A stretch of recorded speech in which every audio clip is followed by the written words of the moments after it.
Hello बच्चों, welcome to Anurag online class. आपका platform में आपका स्वागत है। आज हम लोग जो हैं आज हम लोग साइंस की जो ऑब्जेक्टिव है, जो वीवीआई ऑब्जेक्टिव है, उसका करने जा रहे हैं, जिसमें 850 ऑब्जेक्टिव क्वेश्चन का आज हम सॉल्यूशन करेंगे। ठीक है, तो बने रहिए। अगर चैनल पर नए हो तो चैनल को जरूर सब्सक्राइब कीजिए, लोगों तो जरूर शेयर कीजिए। चलिए आज के क्लास को स्टार्ट करते हैं। और पिछला वीडियो, इस सीरीज का पिछला वीडियो अगर नहीं देखे हैं तो डिस्क्रिप्शन में उस प्लेलिस्ट का लिंक दे दिया गया है, आप जाके जरूर जाके देखें। जितने भी ऑब्जेक्टिव में चैप्टर वाइज हैं और पूरे रूप से आने की से संभावना। चलिए क्लास को स्टार्ट कर। जो फिजिक्स का सबसे पहला चैप्टर उससे है ऑब्जेक्टिव। सबसे पहला क्वेश्चन क्या है, यदि किसी बिंब का प्रतिबिंब आवर्धन ऋणात्मक हो तो प्रतिबिंब की प्रकृति क्या होगी, वास्तविक तथा उल्टी होगी। ठीक है, नेक्स्ट क्वेश्चन चलिए बढ़ते हैं। नेक्स्ट क्वेश्चन बोलता है कि निम्नलिखित में से कौन उत्तल दर्पण निम्नलिखित में से कौन उत्तल दर्पण का फोकस दूरी जिसकी वक्रता केंद्र 32 सेंटीमीटर हो तो वह क्या होगी, 16 होगी। क्या होगी, ऑप्शन नंबर सी। अब क्या बोल रहा है, उत्तल लेंस यानी वक्रता त्रिज्या 32 है, यानी 32/2 करेंगे तो 2 एकम 2, 2 छक्के 12 16 आया, यानी क्या होगा, प्लस में होगा। ठीक है, नेक्स्ट क्वेश्चन बढ़ते हैं। नेक्स्ट क्वेश्चन है परावर्तन के नियम के निहित होता है आपतन कोण बराबर परावर्तन को। यह जो हम आंसर को सो इस चलते करवा रहे हैं कि जल्दी हम ज़्यादा से ज़्यादा ऑब्जेक्टिव सोल्यूशन कर सकें। नेक्स्ट है, हवा निर्वात में प्रकाश की चाल कितने 3 × 10⁸ मीटर पर सेकंड होती है। नेक्स्ट है, प्रकाश तरंग उदाहरण। प्रकाश में विद्युत चुंबकीय तरंग का उदाहरण है। प्रकाश का परावर्तन में कितने नियम होते हैं, 2 नियम होते हैं। गोलीय दर्पण में परावर्तन पृष्ठ में वृत्ताकार सीमा रेखा का व्यास कहलाता है, व्यास को कहते हैं वक्रता त्रिज्या। नेक्स्ट क्वेश्चन, दंत विशेषज्ञ किस दर्पण का उपयोग करके मरीजों के जो देखते हैं तो अवतल दर्पण। अवतल दर्पण में बड़ा प्रतिबिंब बनता है। ठीक है, किसी दर्पण का बड़ा प्रतिबिंब बनता है, किस दर्पण में बड़ा प्रतिबिंब बनता है तो अवतल दर्पण में। ठीक है, गोलीय दर्पण का फोकसांतर एक वक्रता त्रिज्या के बीच में संबंध होता है F = R2। ठीक है, किसी वस्तु में हम तभी देख पाते हैं जब वस्तु का प्रकाश को क्या करती है, परावर्तित करती है। नेक्स्ट क्वेश्चन है, किसी दर्पण में वास्तविक प्रतिबिंब नहीं बन सकता। किस दर्पण में वास्तविक प्रतिबिंब नहीं बनता है, समतल दर्पण में। अवतल दर्पण में फोकस से चलती किरणें परावर्तित के बाद क्या था, प्रधान अक्ष के समांतर हो जाती है। नेक्स्ट क्वेश्चन है, क्या समतल दर्पण में बने प्रतिबिंब के पर्दे का उतार सकते हैं, नहीं। प्रकाश की किरण कितने किसी समतल दर्पण में 60 डिग्री का कोण बनाती है तो टकराती हुई उसका परिवर्तन कोण कितना होता है, 30 डिग्री का बन जाता है। ठीक है, समतल दर्पण का किसी वस्तु का प्रतिबिंब क्या आभासी बनता है। नेक्स्ट है, किसी वस्तु का अवतल दर्पण द्वारा बना प्रतिबिंब भासी सीधा वस्तु से बड़ा पाया गया है तो वस्तु कहाँ स्थित कहा जाता है, वो दर्पण और ध्रुव के मुख्य फोकस के बीच में। ठीक है, निम्नलिखित में से कौन दर्पण द्वारा किसी वस्तु का वास्तविक प्रतिबिंब मिल सकता है तो अवतल दर्पण द्वारा। नेक्स्ट है, उत्तल दर्पण द्वारा बना प्रतिबिंब हमेशा सीधा होता है। नेक्स्ट क्वेश्चन बोल रहा है कि अवतल दर्पण में आवर्धित काल्पनिक प्रतिबिंब में वस्तु कहाँ रखा जाता है तो फोकस के अंदर रखा जाता है। एक गोलीय दर्पण द्वारा बना प्रतिबिंब आवर्धन ऋणात्मक होता है तो प्राप्त प्रतिबिंब होता है उल्टा होता है। साइड मिरर यानी गाड़ी के साइड में जो मिरर का उपयोग होता है उत्तल लेंस का उपयोग होता है। ठीक है, ठीक है, नेक्स्ट क्वेश्चन हमारा, सोलर कुकर में व्यवहार किया जाता है अवतल दर्पण जैसा। ठीक है, सर्च लाइट का प्रयोग होता है अवतल। प्रकाश की किरणें गमन करती सीधी रेखा में। प्रकाश तरंग उदाहरण, प्रकाश तरंग विद्युत चुंबकीय तरंग का उदाहरण। काल्पनिक प्रतिबिंब हमेशा सीधा होता है। नेक्स्ट है, समतल दर्पण में प्रतिबिंब का आवर्धन होता है 1 के बराबर। नेक्स्ट है, सर्च लाइट में परावर्तन सतह होता है अवतल का बना होता है। दाढ़ी बनाने के लिए अवतल का प्रयोग होता है। दर्पण सूत्र होता है 1V + 1U = 1F होता है। ठीक है, किसी दर्पण में केवल आभासी प्रतिबिंब बनेगा तो समतल तथा उत्तल दर्पण में। समतल दर्पण में प्रतिबिंब की प्रकृति क्या होती है, आभासी तथा बराबर होती है। गोलीय दर्पण की फोकस दूरी कितनी होती है, उसका वक्रता त्रिज्या की आधी हो जाती है। किसी वस्तु का आवर्धित काल्पनिक प्रतिबिंब बनता है, कब बनता है, अवतल दर्पण से। ठीक है, नेक्स्ट क्वेश्चन बोला कि एक उत्तल दर्पण में बना प्रतिबिंब हमेशा होगा काल्पनिक तथा हासित होगा। ईट क्या है, ईट अपारदर्शी है, उससे उसे हम दो देख सकते हैं, नहीं देख सकते हैं। नेक्स्ट क्वेश्चन, हमारी आंखें में जो देख सकती है वह वस्तु होती है दीप्त तथा प्रदीप। नेक्स्ट क्वेश्चन है, एक मनुष्य समतल दर्पण 3 मीटर पर सेकंड की चाल से आ रहा है तो मनुष्य की दर्पण में अपना प्रतिबिंब किस चाल से आता हुआ प्रतीत होगा, 6 मीटर पर सेकंड की चाल से। संयोगी फोकस केवल है, संयोगी फोकस जो केवल अवतल में होता है। एक उत्तल दर्पण में फोकस 20 सेंटीमीटर है, इसी वक्रता त्रिज्या होगी तो 40 सेंटीमीटर। ठीक है, यदि किसी वस्तु को एक दर्पण के सामने निकट रखने के प्रतिबिंब सीधा बने किंतु दूर रखने पर उसका उल्टा बने तो वह होगी अवतल दर्पण। नेक्स्ट क्वेश्चन क्या बोल रहा है, किसी दर्पण में सामने आप चाहे जितनी दूरी खड़े हो जाए, आप कितने दूरी भी खड़ा हो जाए, लेकिन प्रतिबिंब हमेशा सीधा बनेगी। किस दर्पण में? समतल तथा उत्तल में। ये क्वेश्चन बार बार आया है, ठीक है। यदि किसी वस्तु में दर्पण के सम्मुख किसी भी दूरी पर रखे वस्तु का प्रतिबिंब सदैव होगा, क्या उत्तल पे बनेगा? उत्तल दर्पण में प्रतिबिंब क्या बनता है? ध्रुव तथा फोकस के बीच बनता है। उत्तल दर्पण में परावर्तन सतह का लंबवत होता है, अपसारित होती है। गोलीय दर्पण में परावर्तन के नियम पालन होता है, हाँ होता है। गोलीय दर्पण में दूरियां का सतह किसी सापेक्ष मानते हैं, ध्रुव के सापेक्ष मानते हैं। अनंत में स्थित बीम की प्रतिबिंब अवतल दर्पण फोकस पर बनता है तो उसका आवर्धन क्या होगा? m बराबर 0 होता है। नेक्स्ट है, मोटर गाड़ी चालकों में क्या लगाया जाता है? उत्तल दर्पण लगाया जाता है, ठीक है। किसी अवतल दर्पण में आभासी काल्पनिक बनता है, यानी आभासी काल्पनिक बने, सीधा बने, आवर्धित प्रतिबिंब तब वस्तु का बिंब पर स्थित होगा, दर्पण और ध्रुव के बीच के फोकस के बीच में होगा। 2D क्षमता वाले लेंस का फोकस अंतर होता है 50 सेंटीमीटर। 1 मीटर फोकस दूरी वाले उत्तल लेंस की क्षमता होती है 1 डायोप्टर। एक उत्तल लेंस होती है किनारों की अपेक्षा बीच में मोटा होती है। किसी बीम का वास्तविक तथा समान आकार का प्रतिबिंब बनता है तो बीम के उत्तल सामने क्या रखेगी? फोकस दूरी की दुगनी दूरी पर। निम्न में से कौन सा पदार्थ लेंस बनाने के लिए प्रयुक्त नहीं किया जाता है? तो मिट्टी में। दो माध्यमों में सीमा पृष्ठ में एक प्रकाश किरण लंबवत अपतित होकर तो अपतित किरण 0 डिग्री का बनता है। यदि आपतन कोण अपवर्तन कोण के कोणीय विचलन होता है, क्या आई बराबर आर? आई यानी एंगल ऑफ इंसिडेंस। आई को कहा गया, आई को कहा गया एंगल ऑफ इंसिडेंट, ठीक है। और आर को कहा गया है angle of reflection, angle of reflection. अब बताते हैं इसका मैंने। एंगल आई माने आपतित किरण, आपतित किरण किसको कहा गया है? एंगल आई को। एंगल आर को क्या कहा गया है? परावर्तित किरण। तो आप हिंदी इंग्लिश दोनों में समझ गए। आपतित किरण परावर्तित किरण में दोनों में माइनस हो जाता है, तो आपतन कोण की जो कोणीय विचलन होगा, ठीक है। नेक्स्ट बोला, जब प्रकाश में एक किरण दो माध्यमों से अलग करने वाले सतह पर लंबवत पड़ती है तो वह क्या करता है? बिना मुड़े सीधा निकल जाता है, ठीक है। पानी में भरी बाल्टी की गहराई कम मालूम पड़ने का कारण क्या है? प्रकाश का अपवर्तन होना। जब प्रकाश का माध्यम दूसरे माध्यम में जब होता है तो प्रकाश की चाल में परिवर्तित होने के कारण होती है, ठीक है। सघन माध्यम से जब विरल माध्यम में प्रवेश करेगा तो आपतन कोण के अपवर्तन कोण में क्या संबंध होता है? आपतन जो अपवर्तन कोण होता है वो बड़ा हो जाता है। क्या होता है? बड़ा हो जाता है। जब प्रकाश की किरण हवा के कांच के प्रिज्म से आवर्ती सतह पर होकर प्रवेश करती है तो दूसरे आवर्ती सतह में होकर बाहर निकल तो वह मुड़ जाता है प्रिज्म के आधार की ओर, ठीक है। किसी बिंदु वस्तु से निकलकर किरणें किसी लेंस की परिवर्तित होकर जिस बिंदु पर मिलती है उसे हम कहते हैं प्रतिबिंब बिंदु, ठीक है। निम्नलिखित में किसका उपयोग लेंस बनाने के लिए नहीं होता? यह क्वेश्चन भी आया हुआ कि निम्न में से किसका प्रयोग लेंस बनाने के लिए नहीं होता है? प्लास्टिक का होता है, पानी का होता है और कांच का, लेकिन मिट्टी का नहीं होता। तो ऑप्शन नंबर सी इसका सही आंसर हो जाएगा। नेक्स्ट बढ़ते हैं। निम्नलिखित में कौन वस्तु वास्तविक प्रतिबिंब बनाता है? तो उत्तल लेंस, ठीक है। प्रकाश के एक माध्यम में अगर n के पावर 1 है और दूसरी माध्यम में जो है जिसका अपवर्तनांक n2 है, ठीक है।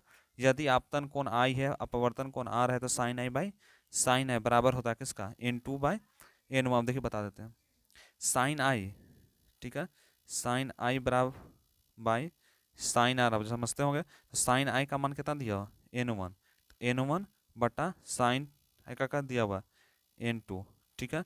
अब इसमें एंगल आई और एंगल आर के बने sine i by sine r के बात हो रहे हैं तो साइन आई, ठीक है। साइन आई का मतलब n2 और साइन आर का मतलब क्या होगा? क्या होगा? n1, ठीक है। इससे माध्यम से आपको पता चल गया साइन आई बटा साइन आर का फॉर्मूला पे बैठा दिया, उसकी जगह पर पुट कर दिया तो यहाँ पर n2 बाई n1 के होगा। सरल सूक्ष्मदर्शी में किसका प्रयोग होता है? तो उत्तल लेंस का प्रयोग होता है। नेक्स्ट, उत्तल लेंस होता है किनारों की अपेक्षा बीच में मोटा होता है, ठीक है। किसी उत्तल लेंस के सापेक्ष कोई बीम स्थित रखी जाए तो उसका वास्तविक उल्टा समान साइज का प्रतिबिंब बनता है कैसा? फोकस दूरी के दूनी दूरी पर। नेक्स्ट है, उत्तल लेंस में बीम की फोकस दूरी के बीच रखी गई तो फोकस दूरी क्या बनता है? काल्पनिक और सीधा बनता है। नेक्स्ट है, सूर्यास्त के समय क्षितिज के नीचे आने वाली दिखाई देती है क्या? अपवर्तन। यदि उत्तल लेंस का 2f पर रखी है तब उसका प्रतिबिंब बनेगा 2f पर, ठीक है। सरल सूक्ष्मदर्शी में किसका उपयोग होता है? तो उत्तल लेंस का। किसी लेंस द्वारा काल्पनिक यानी आभासी जिसको कहते हैं प्रतिबिंब बनता है अवतल लेंस का, ठीक है। यदि वस्तु उत्तल लेंस के फोकस तथा फोकस दूरी के, ठीक है, दूनी दूरी पर या दूनी दूरी पर बीच में हो, दूनी दूरी के बीच में हो तो प्रतिबिंब क्या बनेगा? वास्तविक उल्टा तथा बड़ा बनेगा। उत्तल लेंस कहा जाता है, उत्तल लेंस को अपसारी लेंस कहा जाता है। लेंस की क्षमता होती है फोकस दूरी वक्रता के द्वारा।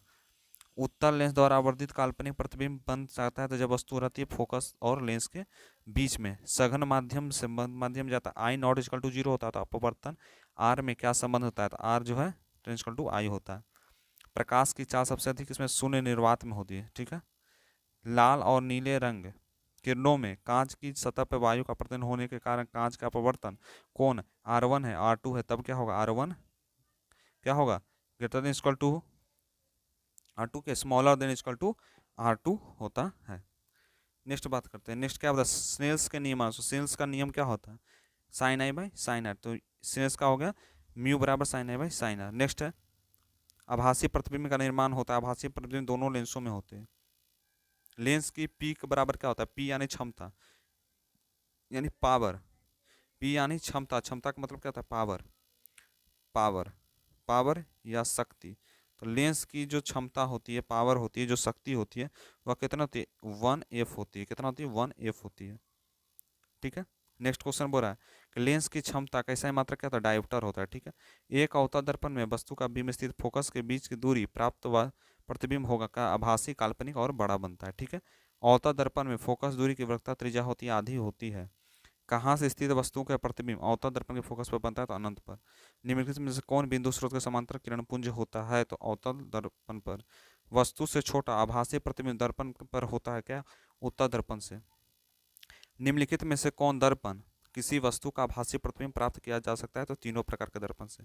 परावर्तन कोण होता है, परावर्तन कोण जो होता है परावर्तित किरण दर्पण की सतह पर खींचे गए अभिलंब के बीच की कोण को कहते हैं, ठीक है। जब शब्दकोश में छोटे अक्षरों के समय कौन सा लेंस होता है, तो 5 सेंटीमीटर फोकस वाले लेंस का प्रयोग, ठीक है। उसके बाद बोलता है नेक्स्ट कि कौन सा अपसारी लेंस भी कहलाता है, तो अवतल लेंस। एक उत्तल लेंस की फोकस दूरी 20 सेंटीमीटर, तो लेंस की क्षमता कितनी होगी, तो +5 डायोप्टर। लेंस की मुख्य फोकस कितनी होती है, तो 2। प्रकाश के अपवर्तन के नियम कितने हैं, 2 होते हैं। दो कौन कौन नियम होता है, एक तो होता है कि एंगल ऑफ इंसिडेंट, आपतित किरण, परावर्तित किरण और आपतन में, तीनों। और उसका देखो होता है क्या, एंगल आई बराबर एंगल आर, 2 फार्मूला इस पे होता है, यानी 2 नियम होते हैं, ठीक है। नेक्स्ट क्वेश्चन बढ़ते हैं। नेक्स्ट क्वेश्चन में किसी लेंस की सिर्फ काल्पनिक प्रतिबिंब बनता है, अवतल लेंस की, और किसी माध्यम में अपवर्तन के म्यू का मान क्या होगा, साइन आई में साइन आर होता है। अवतल लेंस का एम बराबर होता है भी यू का, ठीक है। पानी में तैरते हुए मनुष्य के किनारे में जो ऊंचाई होगी ज़्यादा होती है, क्या होती है, ज़्यादा होती है। शीशे के स्थिति में अपवर्तन कोण जिसमें क्या होती है, विचलन नहीं होती, पाव विस्थापित होती है। निम्नलिखित में से कौन वस्तु वास्तविक प्रतिबिंब बना सकता है, उत्तल लेंस। जितने भी ऑब्जेक्टिव हैं सबको जरूर देखिए, पूरा लास्ट तक देखिएगा, पूरा बुक का पूरा साइंस का ऑब्जेक्टिव खत्म होगा आज के क्लास में, इससे बाहर कुछ नहीं आएगा, बता दे रहे हैं।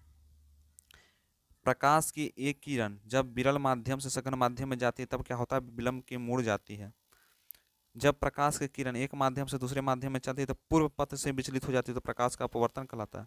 और उत्तल लेंस में जब वस्तु फोकस लेंस के बीच में होता है तो प्रतिबिंब बनता है काल्पनिक सीधा। लेंस का प्रत्येक छोटा भाग क्या होता है, प्रिज्म की तरह।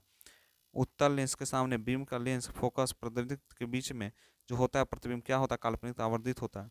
फिर नेक्स्ट बात है, यदि हवा में बात करें 1.5 है, कांच की अपेक्षा हवा में अपवर्तन कहते हैं 1/1.5 होता है। 20 सेंटीमीटर फोकस वाले लेंस की क्षमता कहते हैं +5 डायोप्टर। एक उत्तल लेंस में 30 सेंटीमीटर दूरी वस्तु रखी गई तो उतनी दूरी वास्तविक प्रतिबिंब प्राप्त होगी, तो लेंस की फोकस दूरी क्या है, 15 सेंटीमीटर, ठीक है। नेक्स्ट क्वेश्चन में एक उत्तल लेंस में 30 सेंटीमीटर की बात करी जाए तो लेंस की उतनी दूरी वास्तविक प्रतिबिंब में फोकस की होती है 15 सेंटीमीटर। एक अवतल लेंस में 20 सेंटीमीटर इसकी क्षमता होगी -5 डायोप्टर। फोटोग्राफी में कैमरा का दृश्य करने के लिए उत्तल लेंस साइज मिरर जो रूप में होती है उत्तल दर्पण, और एक अवतल दर्पण में 10 सेंटीमीटर दिया, उसका त्रिज्या निकालना तो 20 हो जाएगा, ठीक है। नेक्स्ट है, अगर बात करें किसी माध्यम में जाती है म्यू बराबर sine a by sine r होता है। निर्गत किरण अभिलंब के कोण को कहते हैं परावर्तन कोण। अवतल लेंस का आवर्धन होता है भी बाय यू। सरल सूक्ष्मदर्शी किसका उपयोग होता है, तो उत्तल लेंस का। किसी लेंस के सिर्फ काल्पनिक प्रतिबिंब बनता है, उत्तल लेंस का। एक उत्तल लेंस होता है किनारों में मोटा, बीच में पतला, ठीक है। किसी बीम में वास्तविक प्रतिबिंब की उत्तल लेंस कहाँ होता है, फोकस दूरी की दुगनी दूरी पर, ठीक है। दर्पण एवं मुख्य फोकस के बीच में होता है, किसी बीम के प्रतिबिंब आभासी सीधा बड़ा बनता है, ठीक है। नेक्स्ट बोलता है -15 सेंटीमीटर है गोलीय दर्पण का, पतले गोलीय दर्पण का क्या -15 दर्पण उत्तल लेंस के बीच में। दाढ़ी बनाने के लिए कौन सा, अवतल। और गोलीय दर्पण का बोलते हैं F = R2 होता है। और अगर अगर कोई अवतल दर्पण की फोकस की बात करें R = F = R2 होता है। अवतल दर्पण में परावर्तन के बिंदु से गुजरती है, F से गुजरती है, ठीक है। अवतल दर्पण जो परावर्तन बिंदु F से गुजरती है। किसी दर्पण में जो मुख्य फोकस का प्रतिबिंब का बनेंगे तो समतल प्रकाश का पवर्तन के कितने नियम होते हैं? 2। अब जो नेक्स्ट क्वेश्चन है, नेक्स्ट जो ऑब्जेक्टिव लाए हैं वो है ह्यूमन आई से लाए हैं, ठीक है। तो क्या बोल रहा है ह्यूमन आई में? सबसे पहला जो क्वेश्चन बोल रहा है कि जब सूर्य का प्रकाश वायुमंडल से गुजरता है तो सूक्ष्म कण से रंग के प्रकाश में प्रभावित होता है तो नीला, ठीक है। पुतला में पुतली जो है उसका साइज नियंत्रण करता है रेटिना पर। किसी दृष्टि के द्विफोकल लेंस की बात करें तो जरा दूरदृष्टि दोष। नेत्र में प्रवेश करने प्रकाश की किरण अधिकांश अपवर्तन होता है कॉर्निया के बाहरी पृष्ठ पर। आंख व्यवहार करता है उत्तल लेंस की तरह, ठीक है। समान आंख कितना होती है? समंजन क्षमता 4 डायोप्टर। और किसी वस्तु में प्रतिबिंब आंख के भाग पर पड़ता है वह क्या था? रेटिना। एक एंगस्ट्रॉम मान क्या होता है? 10⁻⁻10 मीटर। स्पेक्ट्रम प्राप्त करने के लिए किसका प्रयोग होता है? तो प्रिज्म का। आइरिस के पीछे वाली परत को क्या कहते हैं? सिलेसिया पेशिया, ठीक है। समान नेत्र में सूक्ष्म पद दर्शन न्यूनतम दूरी होता है 25 सेंटीमीटर। किसी प्रतिबिंब में नेत्र का भाग बनता है रेटिना। दृष्टिपटल पे नेत्र की वस्तु के प्रतिबिंब होती है वास्तविक उल्टा तथा छोटा बनती है। अगर आपको वीडियो पसंद आए तो वीडियो को जरूर लाइक कीजिएगा और जरूर जरूर शेयर कीजिएगा और सब्सक्राइब तो जरूर कर लीजिएगा अगर नए हो तो, ठीक है। नेक्स्ट है आंख अपने लेंस की फोकस दूरी पर निकट वस्तु को साफ साफ देख सकता है तो आंख की गुणक होता है समंजस क्षमता। विभिन्न दूरियों में वस्तु के प्रतिबिंब लेंस की फोकस दूरी के परिवर्तित करता है शीर्षीय और पश्चिमी पेशियां। नेत्र लेंस की फोकस दूरी कम और दृष्टि दोष होता है। जब कम रहेगा तो निकट दृष्टि दोष, ठीक है। अगर दृश्य दोष यानी प्रतिबिंब रेटिना के पीछे बनता है तो दूर दृष्टि दोष, ठीक है। निकट दृष्टि दोष में उपचार के लिए हमको क्या लगे? अपसारी लेंस का, ठीक है। और किसी भी अगर बात करें दूर करने के लिए उत्तल लेंस का उपयोग किया जाता है। तो दीर्घ दृष्टि दोष, जो नेत्र निकट स्थित वस्तु को स्पष्ट नहीं देख सकता है वह कहता है दूर दृष्टि दोष, ठीक है। दूर दृष्टि दोष से आंख साफ साफ नहीं देख सकता है दूर की वस्तुओं को। किसकी वस्तु को? दूर दृष्टि दोष से आंख साफ साफ, ये गलत है, ठीक है। यह जो क्वेश्चन है यह गलत है, ठीक है। अगर दूर दृष्टि दोष जिसको रहेगा, निकट दृष्टि दोष होता है तो दूर की वस्तु नहीं दिखेगा। अगर दूर दृष्टि दोष होगा, ठीक है, तो यहाँ पर याद कर लीजिए निकट की वस्तु को नहीं देख पाएगा। ऑप्शन नंबर 20 का सही होगा, ठीक है। इसका क्या होगा? ऑप्शन नंबर 20 सही होगा। दूर की जो दृष्टि दोष जिसको होगा वह निकट की वस्तु को नहीं देख पाएगा। अगर निकट दे दिएगा यहाँ पर दे देगा निकट, अगर अगर यहाँ पर निकट दे देगा, ठीक है, तो यहाँ पर दूर की वस्तु नहीं, यहाँ ये नहीं होगा, ठीक है। ये यहाँ नहीं होगा, ये होगा ऑप्शन नंबर 20 का सही होगा। देखिए आप वीडियो देखिए, पॉज कीजिएगा तो उससे कुछ फायदा नहीं है। कहीं कभी गलती भी अगर हो गया तो बता देंगे, ठीक है। तो ऑप्शन नंबर 20 का सही हो जाएगा। क्योंकि हम आपको बताए थे फॉर्मूला, क्या बताए थे? दो ऊ वाला बताया था ना, उसका प्रयोग भी कर सकते हैं यहाँ पे। दूरदृष्टि दोष उपचार के कौन सा? अभिसारी लेंस, ठीक है। और स्पेक्ट्रम प्राप्त करता है क्या? प्रिज्म से, ठीक है। प्रिज्म कैसा होता है बता दीजिए तो? प्रिज्म कैसा होता है? यानी ऐसा ही ना रहता है प्रिज्म, यानी रे ऑफ लाइट इससे आती है और यहाँ पर 7 भाग में बढ़ जाती है। कितने भाग में बढ़ जाती है? 7 भाग में, जिसको क्या कहते हैं? VIGRO, यानी बैगनी अपिनाला। क्या कहते हैं? बैगनी अपिनाला, ठीक है। नहीं कहते हैं तो किससे होती है? इस प्रिज्म से होती है। यानी इस प्रिज्म से होते हुए सब जगह छितर जाती है। तो यह क्या होता है? स्पेक्ट्रम किसमें बनता है? प्रिज्म। ऑप्शन नंबर ए इसका सही होगा। नेक्स्ट है प्रिज्म से होकर गुजरने वाले विभिन्न रंगों का विभक्त होती है तो कितना? वर्ण विक्षेपण कहते हैं उसको। क्या कहते हैं? वर्ण विक्षेपण, जो प्रिज्म से गुजरती है। एक प्रिज्म में कितने सतहों से घिरा होता है? 5 सतहों से। श्वेत प्रकाश में प्रिज्म होकर गुजरती है लाल रंग से। प्रकाश के रंग में तरंग दैर्घ्य अधिकतम होता है लाल का। निकट दृष्टि दोष निवारण के कौन सा लेंस? उत्तल लेंस। और स्पेक्ट्रम में किस रंग का झुकाव अधिक होता है? तो लाल रंग का, ठीक है। वह वर्णपट जिस पर रंग स्पष्ट नहीं दिखाई पड़ता वह क्या कहलाता है? शुद्ध वर्णपट, ठीक है। मानव नेत्र में जिस भाग पर किसी वस्तु का प्रतिबिंब बनता है वो दृष्टिपटल। मानव नेत्र पर किसी लेंस पाया जाता है उत्तल पे। और जो नेत्र निकट की साफ साफ नहीं देख सकता दूरदृष्टि दोष। पीत बात करेंगे, पीत बिंदु में कुछ नीचे एक अन्य बिंदु रहता है उसे क्या कहते हैं? अंध बिंदु।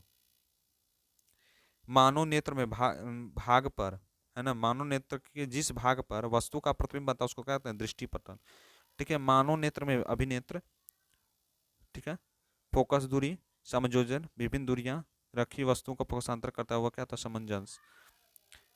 अभिनेत्र लेंस की फोकस दूरी का परिवर्तित करता है पश्चावी पश्चिमों द्वारा। एक स्वच्छ आंख की दूरी होती है अनंत। कैमरे की तरह जो प्रवेश करता है प्रकाश की परिमित आइरिस से। ठीक है, मानव नेत्र में प्रकाश कितने रास्ते होते हैं? पुतली से। मानव नेत्र की ऊपरी परत को क्या कहते हैं? दृष्टिपटल। श्वेत प्रकाश द्वारा प्रिज्म गुजरता है तो वह क्या कहता है? बैगनी रंग का। जब श्वेत प्रकाश से कांच के प्रिज्म में अधिकतम प्रकाश का रंग होता है बैगनी। ठीक है, चंद्रमा में देखने का आकाश आकाश दिखाई देता है, चंद्रमा देखने पर आकाश, चंद्रमा से देखने आकाश काला दिखाई देता है। निकट दृष्टि दोष निवारण के लेंस का प्रयोग होता है अवतल लेंस का। ठीक है, दीर्घ दृष्टि दोष के लिए उत्तल। और एक एंगस्ट्रॉम का मान होता है 10⁻10 मीटर। जरा दृष्टि दोष में उपयोग होता है द्विफोकल लेंस। और मानव नेत्र जिस पर प्रतिबिंब का भाग बनाता है उसको दृष्टिपटल। और प्रकाश किस रंग का तरंग दैर्घ्य को अधिक करता है? तो लाल रंग का। प्रिज्म से प्रकाश की परिघटना होती है वर्ण विक्षेपण, प्रकाश के रंगों में प्रक्रिया होता है लाल में। श्वेत प्रकाश के कितने मेल होते हैं? 7। और अगर नेत्र की फोकस दूरी और दृष्टि के दोष करेंगे निकट दृष्टि दोष, खतरे में निशान के रूप में रंग का प्रयोग होता है लाल। इंद्रधनुष के भीतरी हिस्से में रंग होते हैं बैगनी। प्रकाश का घटक कहलाता है परिक्षेपण। आकाश में नीले रंग का परिघटन कहलाता है परिकिरण। मानव नेत्र में किस प्रकार का लेंस बनते हैं? उत्तल।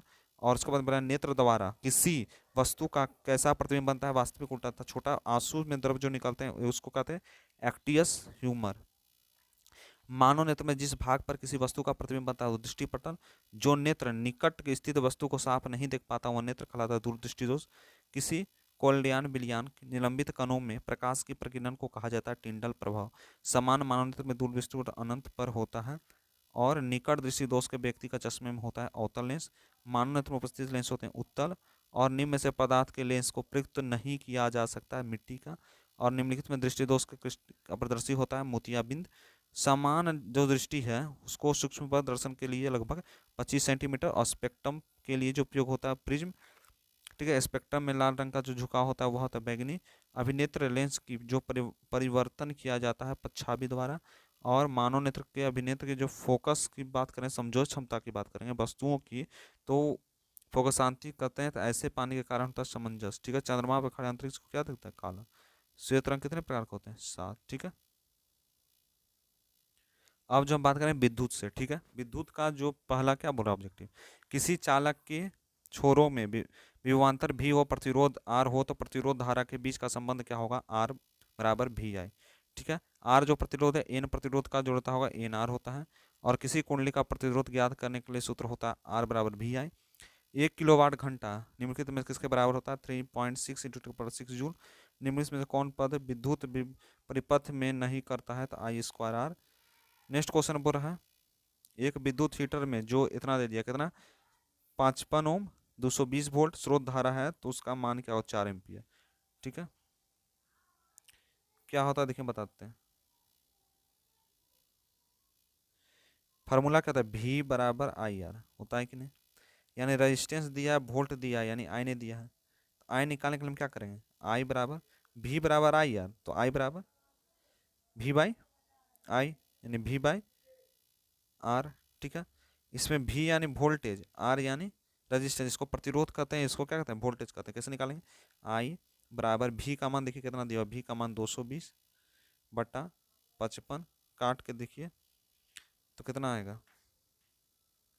4 एम्पियर में से बदल के आ जाएगा। ठीक है, आई का मान होता है 4, 4 एम्पियर को काटेंगे 4 एम्पियर बन जाएगा, तो ऑप्शन नंबर ए हो जाएगा। देख लेते हैं एक बार कितना होगा। 5 चौके 20, 5 चौके 20। ठीक है, ठीक है, 11 चौ 44 आ गया ना? 4 एम्पियर आ गया, तो 4 एम्पियर इसका आंसर हो गया। चलिए नेक्स्ट बढ़ते हैं, इसको नोट कर लीजिएगा अगर नोट करना हो तो।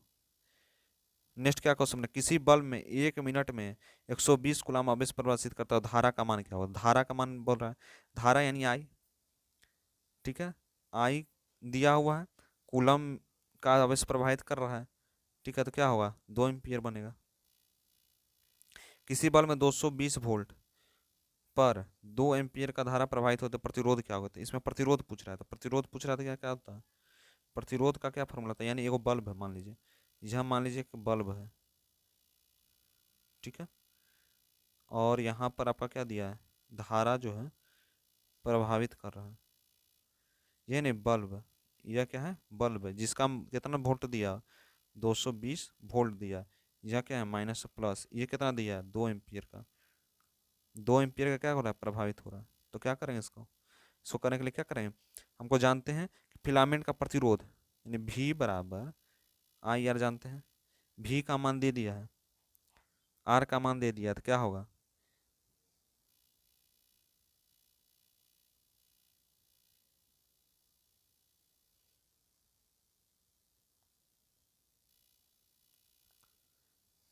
इसका जो आंसर होगा यह सी नंबर होगा। ठीक है, नेक्स्ट क्वेश्चन में किसी बल्ब में इतना क्या आ गया 10 पर 25 वाट। विद्युत बल्ब में फिलामेंट तार बना होता है तांबे का। किसी चालक का प्रतिरोधकता का मान क्या होता है? ओम मीटर। ठीक है, विद्युत फ्यूज में विद्युत धारा के प्रभाव कार्य को कहते हैं उष्मीय, और 100 वाट है। ठीक है, 220 वोल्ट में विद्युत बल्ब के तंतु का प्रतिरोध क्या होगा? 484 ओम। 100 वाट का बल्ब है जिसमें 250 का मेन जोड़ा प्रभावित होता है, तो इसमें 0.4 एम्पियर। और जब चालक की विद्युत है किसका? Option number D. इसका भी समझ जाइए, 20 विभाजन चिन्ह है तो उस वोल्टमीटर का होगा 0.057। ठीक है, आप यहाँ क्वेश्चन पढ़ लीजिए, हम उसका यहाँ पे जवाब आपको देते जा रहे हैं, ताकि बहुत है क्वेश्चन। ठीक है, 17 नंबर क्या? निम्नलिखित में कौन विद्युत धारा के सहमत? तो सी नंबर। नेक्स्ट का जो होगा ए नंबर। क्यों होगा? क्योंकि उत्पादित प्रवृत्ति विद्युत धारा का बढ़ती होगी। माइक्रो एम्पियर की जो बात करेंगे तो इसका 10⁻⁶ किलोवाट घंटा का होता है 1000 यूनिट। और नेक्स्ट है 1 HP बराबर, यानी 1 हॉर्स पावर बराबर होता है 746 वाट। धारा मापने के लिए प्रयोग होता है एमीटर। प्रतिरोध का ऐसा मात्रक होता है ओम। 1 वोल्ट कहलाता है 1 वोल्ट 1 जूल पर कूलम। विद्युत शक्ति का ऐसा मात्रक होता है वाट। आवेश का ऐसा मात्रक जूल। कौन विद्युत सर्वोत्तम सुचालक होता है? एल। विभवांतर मापने के यंत्र का प्रयोग होता है वोल्ट मीटर। एमीटर के लिए पृथ्वी जोड़ा जो होता है उसको श्रेणी क्रम में। 1 कूलम विद्युत आवेश के प्रोटॉन बनते हैं। 1 कूलम विद्युत में 1.6 इंटू 10⁻⁹ होते हैं। विद्युत बल में तंतु बना होता है टंगस्टन का। विद्युत वाहक बल यंत्र के मापा जाता है वोल्ट मीटर। निम्नलिखित पदार्थों में कौन चालक है? एल्युमिनियम। एकांक धनावेश, एकांक धनावेश की बात करेंगे। एकांक धनावेश के बीच में स्थानांतरित करने के कार्य को करना पड़ता है, तो वह निम्नलिखित में मापन होता है विभवांतर का। नेक्स्ट है, जब किसी तार में विद्युत धारा प्रवाहित होती है तो गतिशील कण का इलेक्ट्रॉन का चालक में होने वाले आवेश के प्रवाह को कहते हैं धारा विद्युत। विद्युत धारा में प्रवाह ऐसा मात्रक एम्पियर।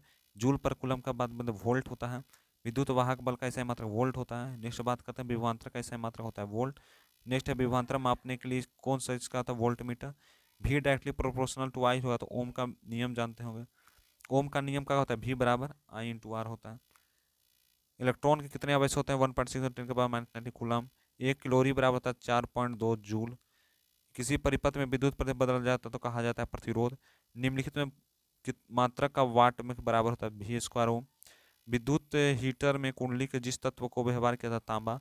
विद्युत बल तंतु का बना था टंगस्टन का। और अगर टंगस्टन का दे दिएगा कि कितना ताप होता है तो 3500 डिग्री सेल्सियस। किसी बल्ब में 1 मिनट में 120 कूलम प्रवेश होता है तो विद्युत धारा का मान होगा 2 एम्पियर। किसी बल्ब में 220 वोल्ट इतना का बात बोल रहे थे 110। दो चालक के बीच में लंबाई और व्यास का मान दे दिया है परिपथ में। श्रेणी क्रम में जुटा हुआ संयोजित का श्रेणी क्रम और पार्श्व क्रम में जोड़ा हुआ, तो इसका क्या होगा? 1:1। Option number C. 220 वोल्ट। ठीक है, विद्युत बल्ब का 511 एम्पियर है तो धारा प्रवाहित होती है, तो बल्ब का शक्ति होता है 100 वाट। 100 वाट है एक बल्ब का। ठीक है, तो 250 वोल्ट तो जोड़ा का प्रवाहित होता है 0.4 एम्पियर का। किसी विद्युत बल्ब में 220 वोल्ट 100 वाट का दे दिया है। 110 वोल्ट प्रचारित करती है तो यह होगा 25 वाट। और किसी प्रतिरोध में इसका सही आंसर होगा ऑप्शन नंबर डी। किसी विद्युत बल्ब में अगर 220 वोल्ट और 100 वाट का दिया और 110 भी प्रचारित करती है तो अनुपात शक्ति निकालना तो 25 वाट बन जाएगा। इसका श्रेणी क्रम और पार्श्व क्रम में जब अनुपात की बात करें तो 1:4 होगा। और विद्युत धारा का सही मात्रक एम्पियर होता है।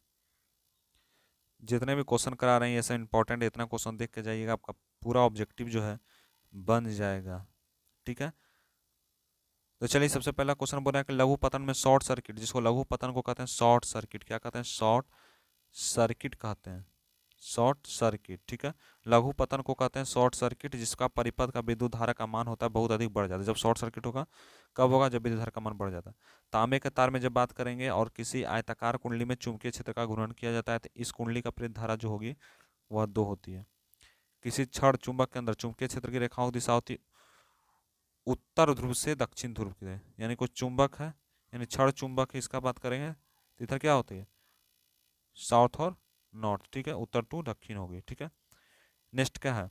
विद्युत जनित का सिद्धांत होता है विद्युत चुंबकीय प्रेरणा पे। विद्युत जो खोज कौन किए थे? फैराडे ने। ऊपर मुखी कहते हैं घरेलू विद्युत परिपथ काला होता है। किसी युक्ति के विभव का परिवर्तन कार्य होता है विद्युत जनित।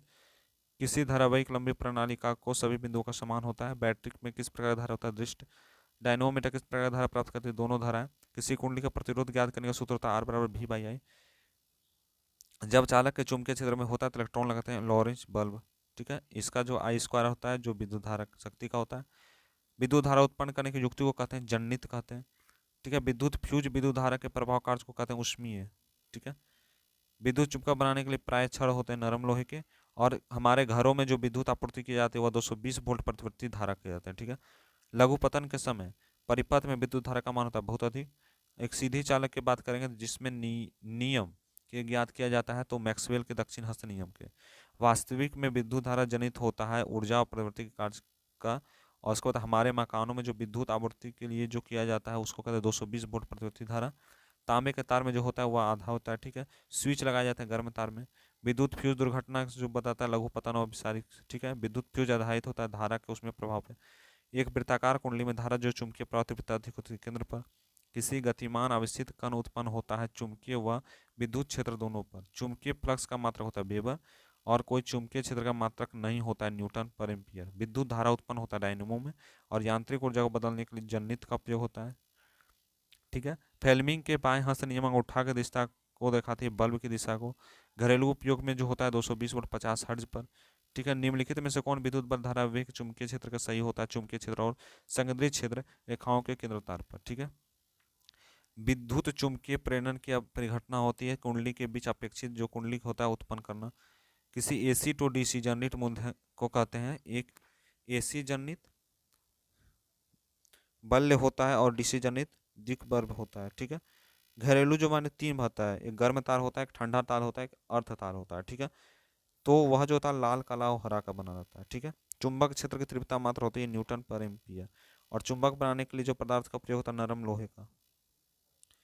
नेक्स्ट, ऊर्जा का स्रोत यानी सोर्स ऑफ एनर्जी पर ऑब्जेक्टिव।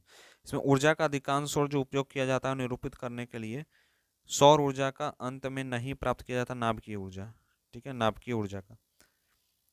तो जितने भी ऑब्जेक्टिव हैं जो भी ऑब्जेक्टिव का सीरीज चलाया जा रहा है इस चैनल पर, सब जितने भी हैं सब चैप्टर वाइज हैं और सब जितने भी ऑब्जेक्टिव करा रहे हैं जितनी भी ऑब्जेक्टिव हो रही है सब क्या है इंपॉर्टेंट है। ठीक है, बिहार बोर्ड के लिए। और पूरा जो ऑब्जेक्टिव है या पूरा बुक का जो है पूरा बुक जितना है पूरा बुक का निचोड़ है, पूरा बुक का क्या है निचोड़ है जो आपके लिए लाया जा रहा है।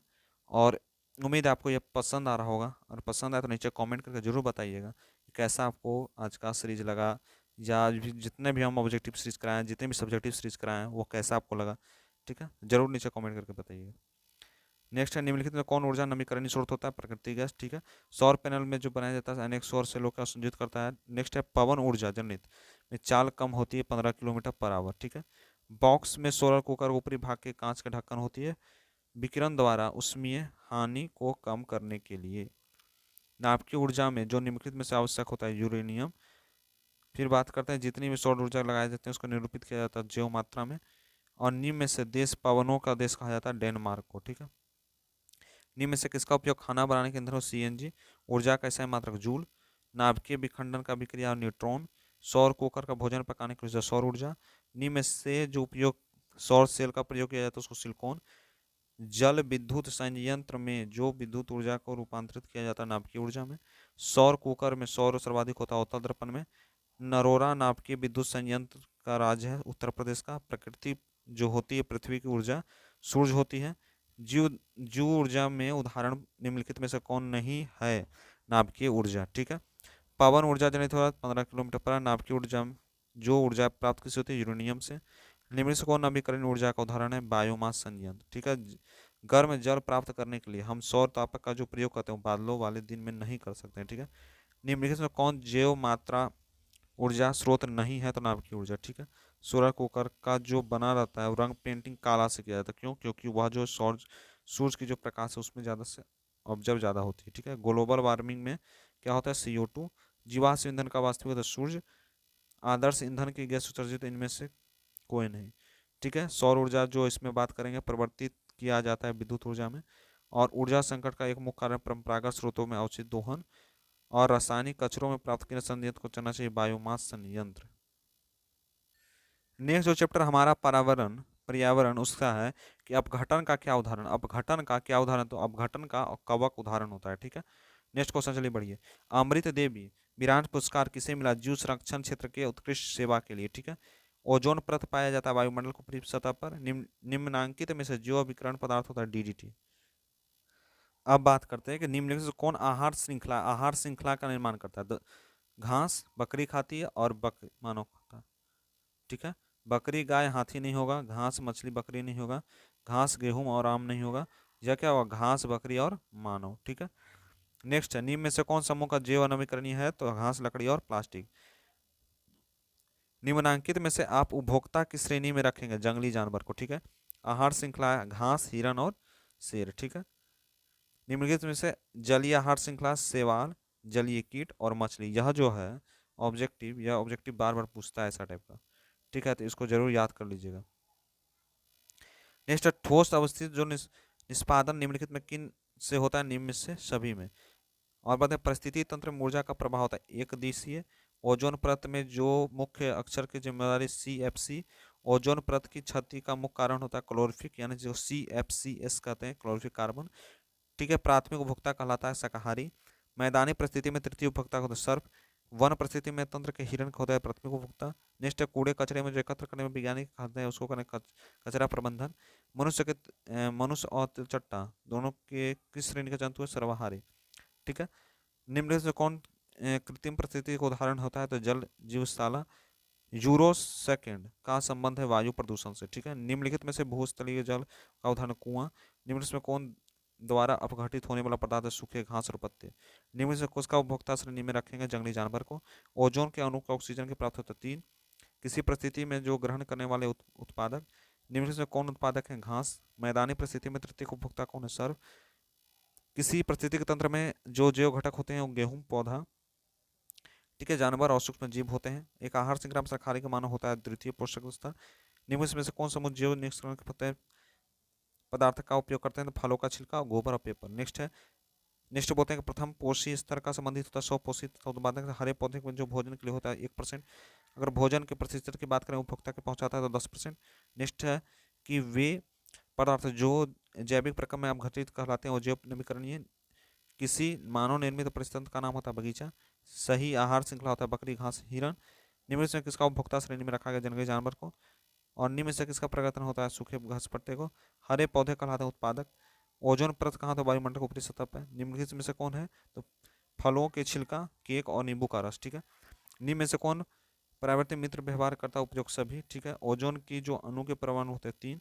निम्नलिखित में से परावर्तित जैविक घटक नहीं है, वायु। नेक्स्ट निर्हार सेवल किस पोषी स्तर संबंधित है, उत्पादक। एक सर्वाहारी जीव होते हैं कुत्ता, ठीक है। एक स्थलीय परिस्थिति हरे पौधे में पत्तियों के जो होती है, ठीक है। तो ऊर्जा का लगभग कितना प्रतिशत खाद होता है, 10%। अब बात है यूनाइटेड नेशनल इन्वायरमेंट प्रोग्राम, जो यूनाइटेड नेशनल उसका उसका क्या होता है, UNEP। बगीचा तथा खेत किस प्रकार का परितंत्र मानव निर्मित। बात करते हैं कि किसी स्थलीय परितंत्र में सूर्य की ऊर्जा जो किसी प्रतिबिंब में बड़े पौधे अवशोषित करता है 1%। वातावरण में बात करेंगे ओजोन की मात्रा गिरावट लाने वाली मुख्य कारण क्या होता है, CFC। और संयुक्त राष्ट्र परावर्तन की बात करेंगे तो सेनावर्त और FAC 1986 में हुआ था, उसका सीमित रखा गया। और उसका क्या होता है 1987। निम्नलिखित में कौन सर्वाहारी है, कुत्ता। और इनमें से कौन उत्पादक है, पौधे। और ग्लोबल वार्मिंग की बात करेंगे तो उत्तरदायी गैस होता है CO2। इनमें उपभोक्ता कौन है, तो हिरण उपभोक्ता होता है, ठीक है। ये कौन भूमिगत जल का उदाहरण, तो नदी, यानी भूमि से निकलता है। कि तालाब समुद्र, देखिए गलत दिया है। भूमिगत जल के उदाहरण है, जैसे पहला ऑप्शन था नदी नहीं है, क्या है, कुआं है। ऑप्शन नंबर बी इसका सही होगा, ये आंसर नहीं होगा सही, ठीक है। ऑप्शन नंबर क्या होगा, बी होगा इसका सही।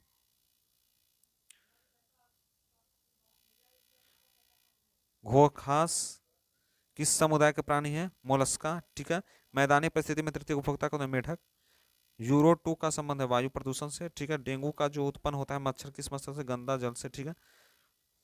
मलेरिया जो उत्पन्न होता है वो किस होता है, देखिए देखिए यहाँ पे गलती दी है। डेंगू जो होता है, डेंगू होता है साफ जल में, किससे होता है, साफ जल में। ऑप्शन नंबर ए इसका सही होगा, ऑप्शन नंबर ए इसका सही होगा। और मलेरिया जो होता है वो गंदा जल में होता है, ठीक है।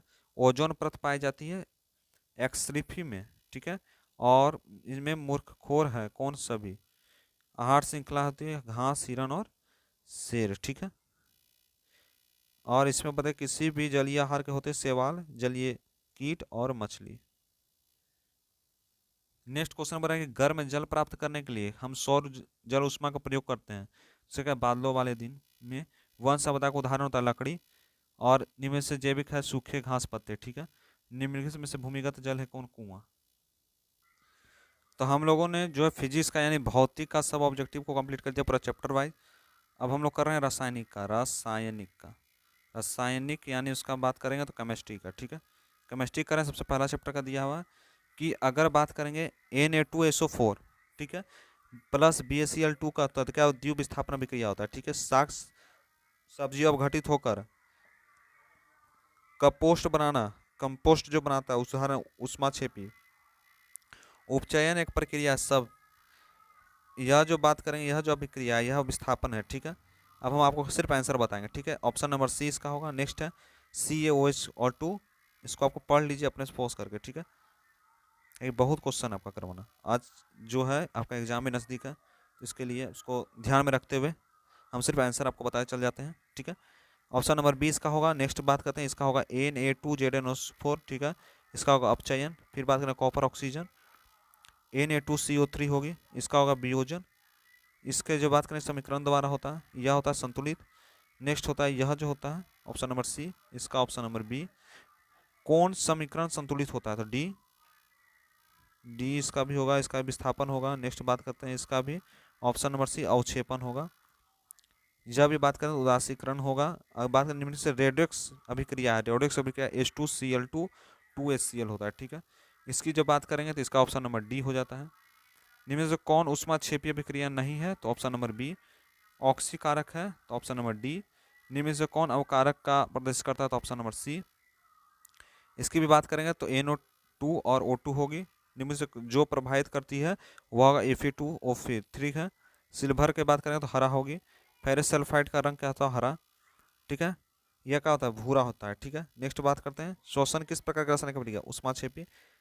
नेक्स्ट का ऑक्सीकरण, विस्थापन अभिक्रिया। आपको खाली क्वेश्चन यहाँ पर देख लीजिएगा, क्वेश्चन क्या आप दे रहे हैं ना, यहाँ पर क्वेश्चन आप पढ़ लीजिएगा, ठीक है। हम सिर्फ उसका आंसर बताते चल जा रहे हैं।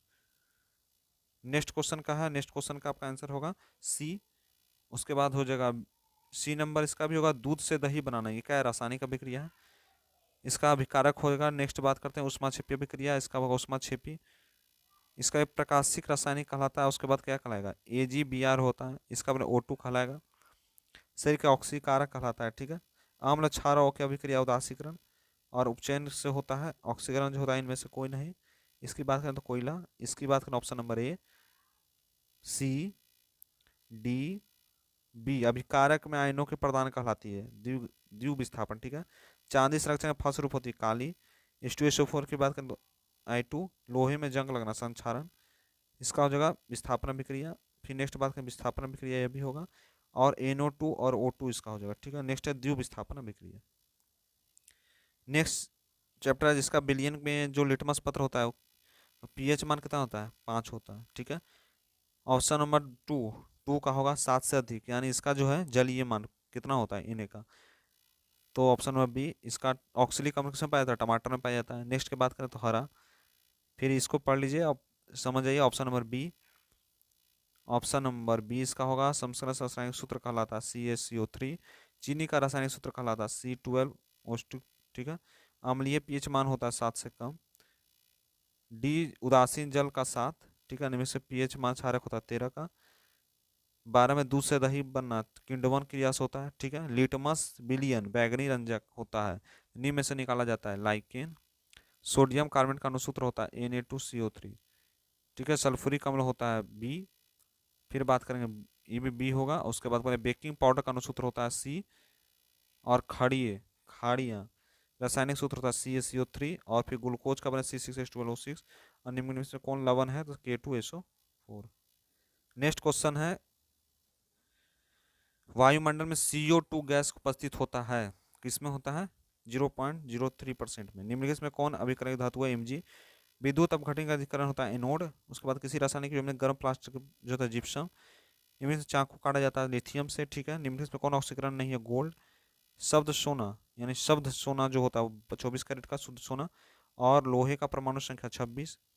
मीन्स कौन अधातु है? सी। और लोहे का जिंक करने का गलनीकरण सबसे कठोर प्रकृति पदार्थ होता है हीरा। तांबे का प्रमुख अयस्क होता है CO2S। कार्बन होता है अधातु। सिलिका होता है क्या? निष्पादन। जर्मन सिल्वर होता है Pb+Sn। और 16 का क्या होगा? जिंक। बॉक्साइट का निम्न होता है एल्युमिनियम। धातुओं की प्रकृति होती है विद्युत धनात्मक। और ग्रेफाइट होता है विद्युत का सुचालक। इनमें से कौन रॉक स्टॉल्ट है? तो NaCl। नेक्स्ट क्वेश्चन बताए रोयल जल का अनुपात शांत हेलोजन के साथ में ताजा मिश्रण होता है 3:1। नेक्स्ट बात है क्लोरोमीथेन का सूत्र होता है CH3Cl। एसिटिक अम्ल का IUPAC नाम क्या होता है? एथेनोइक अम्ल होता है। प्रोपेन आणुरिक C3H8 का इनमें से कौन होता है? 10 संयोजी बंधन होता है। C6H6 का आणविक होता है 78। सरलतम हाइड्रोकार्बन होता है मीथेन। कार्बनिक ग्रुप का प्रतिकरण होता है डैश डैश O। एथेनॉल का क्रियाशील मूलक होता है डैश OH। और इसका क्या होता है? C2H5OH। फिर नेक्स्ट बात करते हैं निम्न में से कौन आयनिक यौगिक है? CaCl2। आधुनिक आवर्त सारणी में जो होता है बढ़ता है। उसके बाद आवर्त सारणी का कितना होता है? 18। अष्टक सिद्धांत प्रतिपादन न्यूलैंड। क्लियर, ठीक है। आधुनिक जो आवर्त सारणी का नियम अनुसार करता है परमाणु द्रव्य फलन होता है। आवर्त सारणी में समूह का तत्व होता है Ar। इनमें से कौन आसानी इलेक्ट्रॉन खो देता है? तो K, ठीक है। मेडलिप के नियमानुसार जो वर्गीकृत होता है परमाणु द्रव्यमान। उसके बाद आधुनिक जो सारणी की बात करेंगे तो इसका 18। तृतीय के नियमानुसार प्रतिपादित डेबोरेयार। और परमाणु साइज आवर्तित होती है, किसकी होती है? घटती है, ठीक है। नेक्स्ट क्वेश्चन मतलब कवक का पोषण होता है बायोलॉजी से आपका, ये क्या है? बायोलॉजी से, ठीक है। कवक का विधि होता है, इसको क्या कहते हैं? ऑप्शन नंबर बी, जिसका मृत जीवी होगा ऑक्सीजन है। ऑक्सीजन क्या है? ऑक्सीजन की बात करेंगे तो ऑक्सीजन जो है,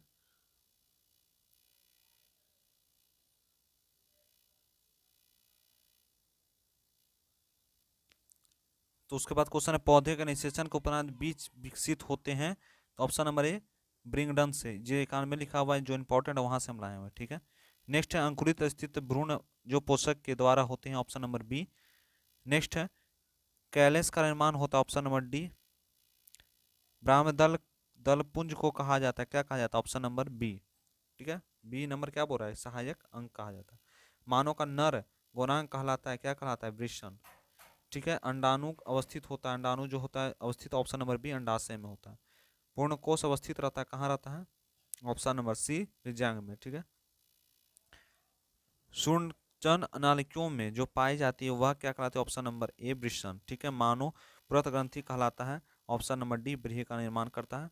और सोह प्रागंध किस पोष को कहते हैं? ऑप्शन नंबर बी केवल उभयलिंगी को कहते हैं, ठीक है। किसी कभी उभयलिंगी को खाली कहते हैं। तो जितने भी क्वेश्चन करवाए गए, अगर आपको वीडियो पसंद आया तो वीडियो को जरूर लाइक सब्सक्राइब शेयर जरूर कीजिएगा। और आज का जो सीरीज है यहीं पर एंड करते हैं, मिलते हैं अगले क्लास में। Thank you.